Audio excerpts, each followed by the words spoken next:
આજે જમવામાં શું બનાવ્યું છે? હજુ બાકી છે. આપણે બે મળીને બનાવવાનું છે. ઓહો, મળીને આજે ઈ તે પાછું. આજે તે એટલે રોજ આપણે એ જ કરવાનું હોય છે ને. અને આ શું નવું મંગળસૂત્ર લીધું તે? જોઈ જ લીધું ને. નજર પડી જ ગઈ ને આપણી. આ તો રોજ તારું ગળું ખાલી હોય છે, આજે ભરેલું જોયું એટલે મેં તને પૂછ્યું. રોજ મારું ગળું ખાલી હોય, આજે ભરેલું જોયું તો ઈર્ષ્યા થઈ ગઈ કે આનું ગળું વળી ભરાઈ કેમ ગયું કા? સ્વીટી, મને એવી કોઈ ઈર્ષા નથી થતી. આ તો તમે લોકો તમારું સોનું વસાવો ને તો મને એમાં ખુશી જ છે. પણ હું એમ કહું છું કે જ્યારે ઘરમાં પૈસા વધારે આપવાની વાત આવે છે ને ત્યારે તમે લોકો એમ કહો છો કે આજે કપાઈને સેલેરી આવી છે, કે આજે કંઈક ફલાણાને આપવાના છે, ઢીકણાને આપવાના છે, એમ કરીને તમે ઘરમાં પૈસા વધારે નથી આપતા. અને વધારે પડતું તો આદિને જ ધ્યાન રાખવું પડે છે ઘરનું. તો મોટા છે ઘરના. આમ તો જ્યારે ફરજોની ને માલ મિલકતની ને બધાની વાત આવે ત્યારે તો એમ કહેવાય છે મોટા હોય એને પહેલા મળે, અને જ્યારે પૈસો ઘરમાં દેવાનો આવે ને ત્યારે હક બરાબરીનો થઈ જાય કે બંને જણાએ લેવલમાં બધું દેવાનું. અમે લોકો થોડાક પૈસા વળી અમારી પાછળ ખર્ચીએ ત્યાં તો તમને અંદરથી અગ્નિ ઉત્પન્ન થઈ ગઈ કે કેમ આ લોકોએ લીધું એમ. સ્વીટી, તું મારી છે ને દરેક વાતને છે ને ઊંધું જ લે છે. મારો કહેવાનો મતલબ એ નથી, પણ મારો કહેવાનો મતલબ એમ છે કે પછી જે હોય તે તમે સાચું બોલતા શીખો ને. જૂઠું શું કેમ બોલો છો? ઓહો હો હો, આપણે તો દૂધથી દોયેલા છીએ. હા, તમે અને અમારા આદિભાઈ બંને સાચું જ બોલો છો દર વખતે. અને આમાં સાચું બોલવાની વાત ક્યાં આવી? જાતે કમાઈ છે, પોતાના પૈસા છે, ઉડાડી દીધા, વેડફી નાખ્યા તો શું થઈ ગયું? એવું તો નથી કે સાવ ઘરમાં ખર્ચો અમે દેતા જ નથી. આ તમને બળતરા શેની થઈ ખબર છે? અમારું નવું મંગળસૂત્ર આવ્યું ને એ તમારથી જોવાનું નહીં, કારણ કે તમે તો કેટલા ટાઈમથી આ જૂનું મંગળસૂત્ર પહેરો છો. સ્વીટી, ઘરેણા તો છે ને મારી પાસે પણ બધા બહુ છે, પણ મને આવી રીતે છે ને ઘરમાં પહેરવાનો બિલકુલ શોખ નથી. અને મને તારાથી શું કામ બળતરા થાય?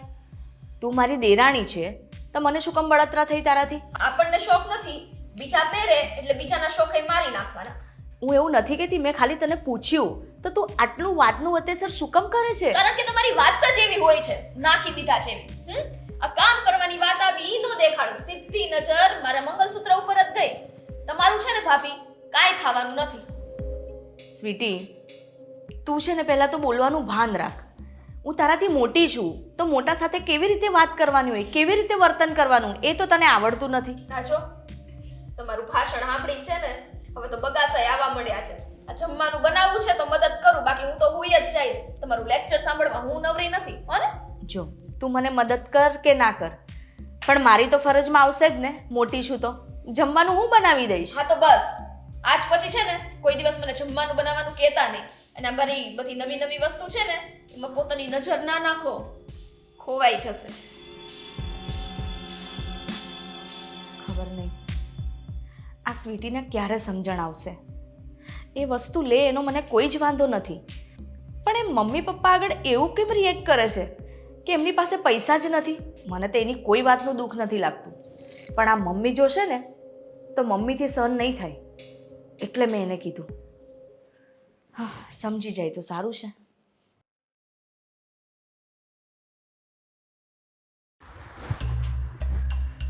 હાશ, આ કામ કરીને એટલું થાકી જવાય છે ને, ઉપરથી આ ગરમી અને આ ડબલા જેવું એસી. બાબા આદમના જમાનાનું છે. આજે તો અશોક આવે ને એટલે એને કેવું જ પડશે. આઈ ક્યાં રહી ગયા? અવાજ તો આવતો હતો. એ પેલા તો તું છે ને એસી થોડુંક ધીમું કર. ધીમું કરું. હા અહીંયા હું એમ કહું છું કે હા. હાવા છે ને બાબા આદમના જમાનાનું એસી થઈ ગયું છે. એટલી ગરમી થાય છે, 16 ઉપર રાખ્યું ને તોય જરાય પવન ફેંકતું નથી. અરે પણ હજી એના 5 વર્ષ નથી થયા. 5 વર્ષ નથી થયા એમ? કેટલા વર્ષ થયા? 5 વર્ષમાં ખાલી 2-3 મહિના બાકી છે. હા તો કેટલો 5 વર્ષ થઈ જ ગયા કેવાય. અશોક, શું તમે ગાંડા કાઢો છો? મને છે ને નવું એસી જોઈએ બસ. અરે શું નવું એસી જોઈએ? તને ખબર છે અત્યારે આ બા ને બાપુજી અત્યારે મારી પાસે લાઇટ બિલ માંગતા હતા. હું માંડ આ બાજુ વી આવ્યો. તો આપણે દોઢા થઈને હા પાડી હશે ને? નહીં, તો મેં આ તો નથી પાડી.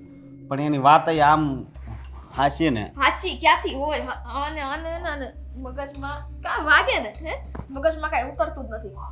આદિભાઈ જો કેટલું કમાય છે અને આટલા પૈસા લઈને એને ક્યાં જાવું છે? એની ઘરવાળી પાછળ જ ઉડાડે છે. જરાય છે ને ઘરમાં 1 રૂપિયો દેતા નથી. એની કરતા 2 રૂપિયા ઘરમાં દે ને તો કઈ જાતું નથી અને આપણો પગાર ઓછો છે એવું કહેવાય ને તમારા બાન બાપુજીને. આ તારી વાત સાંભળીને જો ગરમી ચડી ગઈ. ગરમી એટલે નથી ચડી આ ડોહું એસી એવું થઈ ગયું છે ગરમી પણ ચડી ગઈ. હવે છે ને આદિભાઈનો કઈ વાક નથી. અત્યાર સુધી જો એને મને ભણાવ્યો પછી આ પહોણાવ્યો અને હવે તો આપણી બે છે એટલે મારે તારું પૂરું કરવું પડે કે નહીં એમ.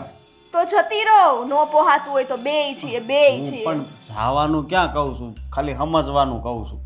સમજો તમે મારી વાત સાંભળો. સમજો આદિભાઈનો પગાર કેટલો? 50,000. તમારો પગાર કેટલો? 20,000.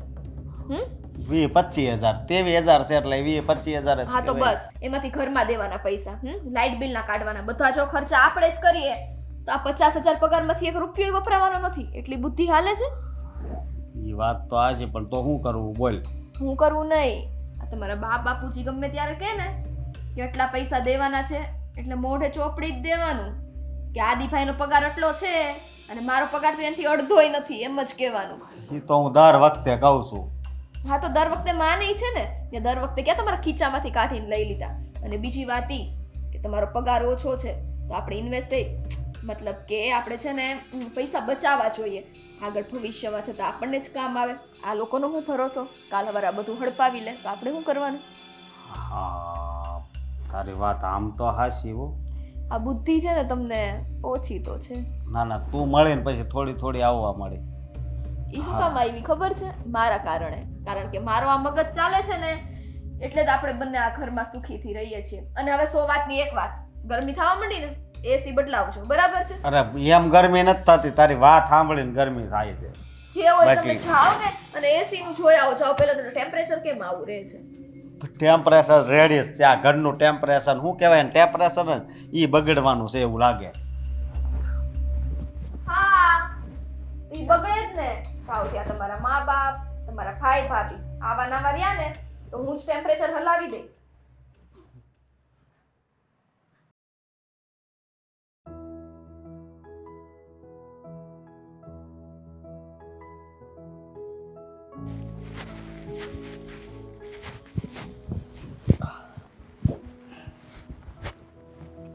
આદિ, હા મારે તમારી સાથે થોડી વાત કરવી છે. થોડી જ વાત કરવી છે કે વધારે કરવી છે? થોડી જ વાત કરવી છે. હા તો બોલી નાખ, થોડી કરવી હોય તો. હું એમ કહું છું હું કે આ અશોકભાઈને તમે કશું કહેતા કેમ નથી? શેના વિશે? તમે ફોન મૂકશો તો હું કહીશ ને. હા ચાલ મૂકી દીધો. આખો દિવસ ફોનમાં જ હા, ઘૂસેલા હો. મારી sorry, કોઈ વાત જ નથી સાંભળતા. ચાલ ને સોરી મૂકી દીધો. બોલ શેના વિશે? અરે હું એમ કહું છું કે જો એક તો ઘરમાં એ છે ને ઓછા પૈસા આપે છે અને પ્લસ કે ઘરની કોઈ જવાબદારી નિભાવતા પણ નથી. ઘરમાં લાઇટ બિલ આવે કે પછી કરિયાણું લાવવાનું હોય કે કોઈ પણ વસ્તુ હોય નાની મોટી એ કોઈ જવાબદારી લેવા માંગતા જ નથી. અરે અશોક એ બધી જવાબદારી લઈ લે છે ને, સમય આવે એ બધું જ કરશે પણ અત્યારે જરૂર નથી. અત્યારે તું છે હું છું, આપણે લોકો ઘરને સારી રીતે સંભાળી શકીએ છીએ તો પછી એ બધી જવાબદારી એની માથે ક્યાં આવે છે? એ અત્યારથી શીખશે તો પાછળ કંઈક કરી શકશે ને. તમે એને કશું કરવા જ નહીં દો તો પછી એ ક્યારે શીખશે આ બધી વાત? મારે એને કંઈ કહેવું જ નથી કારણ કે એ નાના બાળક જેવો છે. હંમેશા છે ને આ લાડકોડથી મોટો થયો છે અને એને મજા આવે ને એ જે કરે છે અને હું કોઈ દિવસ ના નથી પાડતો. પણ હવે એ છે ને નાના નથી રહ્યા, એમના લગ્ન થઈ ગયા છે. ચલો લગ્ન નહોતા થયા ત્યાં સુધી ઠીક છે કે તમે એમના માથે કોઈ જવાબદારી નથી નાખી, પણ હવે એમના લગ્ન થઈ ગયા છે, કાલ ઉઠીને છોકરા થશે, પછી ક્યાં સુધી આવું ચાલશે? અરે જ્યાં સુધી આપણે સાથે છીએ, હું એની સાથે છું, એનો ભાઈ સાથે છે, ત્યાં સુધી એને કંઈ ટેન્શન લેવાની જરૂર નથી. બધું બરાબર ચાલશે. જો આદિ, હું તમને એવું નથી કહેતી પણ તમે જ વિચારો. ચલો અત્યારે આપણે છીએ એની સાથે, કાલ ઉઠીને કદાચ આપણે હોઈએ ના હોઈએ તો એને એ બધી વસ્તુનું ભાન હોવું જોઈએ. અને એક મોટા ભાઈ તરીકે તમે એને આ બધું નહીં સમજાવો તો કોણ સમજાવશે? અશોકથી કંઈ પ્રોબ્લેમ છે તને? અરે મને કોઈ પ્રોબ્લેમ નથી તો એનાથી. પછી શું કામ એની ફરિયાદ કરે છે? મને તું આ બધું કહે છે તો હું એને બધી વાત કરી દઈશ તો એને ખોટું લાગી જશે, અમારા બંને ભાઈ વચ્ચે ઝઘડો થઈ જશે. તું ઈચ્છે છે કે અમે બંને ભાઈ બોલતા બંધ થઈ જઈએ? અરે હું એવું નથી ઈચ્છતી, પણ હું એવું તો ઈચ્છું ને કે તમે પ્રેમથી એને સમજાવો. અને મને એટલું તો ખબર છે કે એ તમારો ભાઈ છે, તમે સમજાવશો તો એ માની જશે. શું કામ એને સમજાવવો જોઈએ? મને તો એ નથી સમજાતું કે તું એની પાછળ શું કામ પડી છે, કે ઘરની જવાબદારી એ નથી સંભાળતા, આ ઘરમાં રૂપિયા નથી આપતા. આ બધું તારે કરાવવું જરૂરી છે? જરૂરી નથી, પણ હું એમના સારા માટે કહું છું. ઠીક છે, અત્યારે આપણે એમની સાથે છીએ, કાલે કદાચ આપણે ના પણ હોઈએ, કદાચ કાલે જુદા રહેવા જતા રહે, કે વોટેવર કંઈ પણ થઈ શકે છે. થઈ શકે, કંઈ પણ થઈ શકે. ત્યારે જ્યારે જેની માથે જે પરિસ્થિતિ આવે એ પરિસ્થિતિને હેન્ડલ કરતા એ લોકોને આવડી જ જાય. ના આવડતું હોય ને તો પણ શીખી લે. પણ આદિ, તમે એકવાર એમની સાથે વાત કરશો તો તમે નાના થઈ જશો. સુષ્મા પ્લીઝ યાર, તું શું કામ આ બહેસ લઈને બેઠી છે? હા, હું છે ને એમના સારા માટે કહું છું, કારણ કે સ્વીટીને તો હું સમજાવી નથી શકતી. હું એને કાયમ કંઈ પણ કહેવા જાઉં ને તો એ મારી સાથે ઊંધી જ વાતો કરે છે. સાચું? ક્યારેય એને મને સરખો જવાબ નથી આપ્યો. સાચું કહું ને તો તે મને કહ્યું હતું કે હું તમને એક નાની વાત કરવા માંગુ છું. આ નાની વાત નથી થઈ, આ બહુ મોટી વાત થઈ ગઈ છે. હા, અને મને લાગે છે કે તું મારી વાત માનવાની નથી, મારે જ માનવી પડશે. તો સાંભળી લે. સારું, હું અશોક સાથે વાત કરીશ, એને કહીશ કે ઘરની જવાબદારીઓ ઉઠાવતા શીખો, તમે ઘરમાં પૈસા આપો, મોજશોખ બંધ કરો, અને તારી ભાભી આ બધું મને કહે છે. બસ તમે તમારી રીતે સમજાવજો. હા, મારી રીતે સમજાવીશ. ખુશ? હા. બીજું મને કંઈ કહેવાનું છે? ના, તમને તો છો જેટલા સમજદાર, તો મારે તમને શું કહેવાનું? હાય હાય.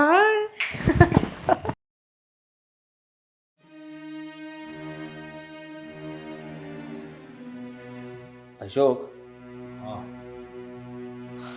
મારે તારી સાથે થોડી વાત કરવી છે. અરે થોડી થોડી કરવાની હોય મોટા ભાઈ, વધારે કરો ને બોલો. તું કેટલું કમાય છે મહિને? અત્યારે 23,000 પગાર છે, ખાલી 23,000.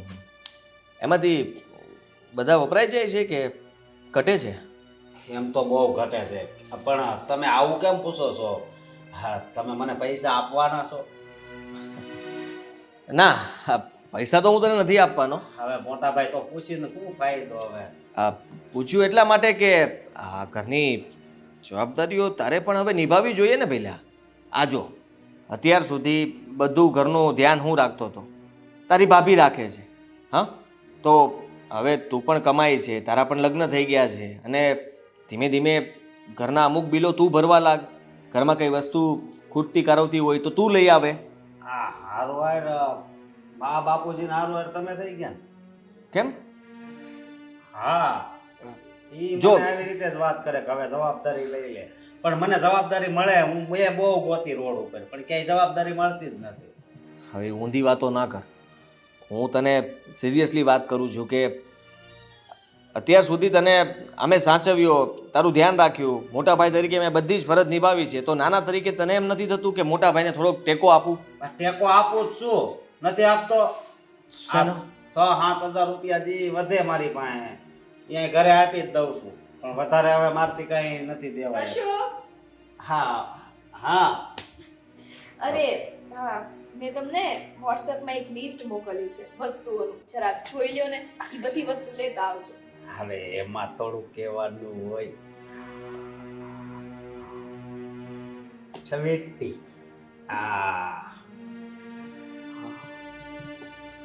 વાંચો ને. આઈફોન. પણ હું તને શું કહું, આમાં એસી હું કામ લખ્યું તે? એસી હોત આમાં લખી નાખ્યું. હા, તો બધી વસ્તુ લાવવાની વાત છે તો મેં એસી લખી નાખ્યું. અમસ્તાઈ મેં તમને કીધું ને આપણું એસી હાવ. અને આ એક્ટિવા તો જોઈએ, કારણ કે બાર થોડીક વાર ફોન મૂકી દો. થઈ ગઈ લિસ્ટ? ચેક થઈ ગયું? થઈ ગયું, પણ થોડુંક જ વાંચ્યું છે, જે બીજી બધી. હા, એ થોડાકમાં ઘણું આવી ગયું. 3 વસ્તુ તો તે વાંચી. આઈફોન લેવાનું કીધું, એક્ટિવા લેવાનું કીધું, એસી નવું લેવું છે, જૂનું એસી રિપેર ન થઈ શકે. હા, કારણ કે મારો વર કમાય છે એટલે પૈસામાંથી લે તો શું તકલીફ પડે મોટા ભાઈ? હા સ્વીટી બહુ, તમે અશોકનો પગાર કેટલો છે ખબર છે તમને?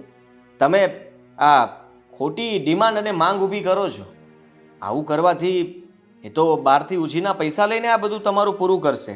અચ્છા, મતલબ ઘરમાં મદદ કરવી હોય તો અશોકનો પગાર ઓછો નથી પડતો, બાકી પોતાની ઘરવાળીને કંઈક લઈ દેવું હોય ત્યાં અશોકનો પગાર ઓછો પડી જાય. હા તો એને બચત કરીએ છે. એણે ક્યારેય મને કહ્યું નથી કે મારી પાસે એટલા પૈસા છે. આ તમારી ઘરવાળી ગમે ત્યારે મુફાટ બોલીને બધું માંગે છે, આંગળી મૂકે એ વસ્તુ તમે લઈ દ્યો છો. હું મારા ઘરવાળાને કંઈક કહું એટલે તમે બેય માળા વચ્ચે ડબડબ કરવા માંડો. અને મોટા ભાઈ તમે મને ગમે એ કહો બરોબર, પણ આને છે ને તમારે કઈ શબ્દ નહીં કહેવાનો. હા, તને જરાય વિચાર નથી આવતો? તમને જરી કઈ વિચાર નથી આવતો કે આ મારા નાના ભાઈની વહુ છે? અરે હું તો કંઈ બોલ્યો જ નથી. એ મારી સામે બોલે છે તો તું એમને ચૂપ નથી કરાવી શકતો? નહીં, હું એને ચૂપ નથી કરાવી શકતો. તો હું પણ હવે સાચું કહું છું. આ ઘરની જવાબદારી તારે લેવી પડશે. નહીં, હું જવાબદારી નથી લેવાનો. તો પછી આ ઘરમાં તારું કામ શું છે? હા, એ કામ- તમારા લોકોએ તમારી જ મનમાની કરવી હોય તો અલગ થઈ જાવ ને. થઈ જાવે અને એ પ્રેમથી તમારે બહાર કાઢવા જ છે ને, નીકળી જઈશું. હા, તારે તો એટલું જ જોતું છે. ત્યાં તારાથી બધી જવાબદારી ઉઠાવાશે. હા, એ બીજી તમારે પંચાયત કરવાની કાંઈ જરૂર નથી. અમારે કેમ પૂરું પાડવું કેમ નહીં એ અમારે જોવાનું હોય, સમજ્યા? અશોક, ડબ કરો માને, અને આપણે શું કામ આ ઘરમાંથી બધું મૂકીને જઈએ? જાઓ તમે તમારું કામ કરો અને વસ્તુ લેતા આવજો. એમ નહીં, પણ આજ કોને ખબર આને હું થઈ ગયું છે. એનું તો દરરોજનું છે, એનું નોલી ભાભીનું બે બોલવા કરવા દો. મેં આને આટલી છૂટ ના આપી હોત ને તો સારું હોત. હંમેશા નાનો છે કરીને મેં કંઈ કહ્યું જ નહીં, અને આ એનું જ પરિણામ ભોગવી રહ્યો છું. જેવી રીતે એ મારી સાથે વાત કરીને ગયો, જેવી રીતે નાની વહુ મને કહે છે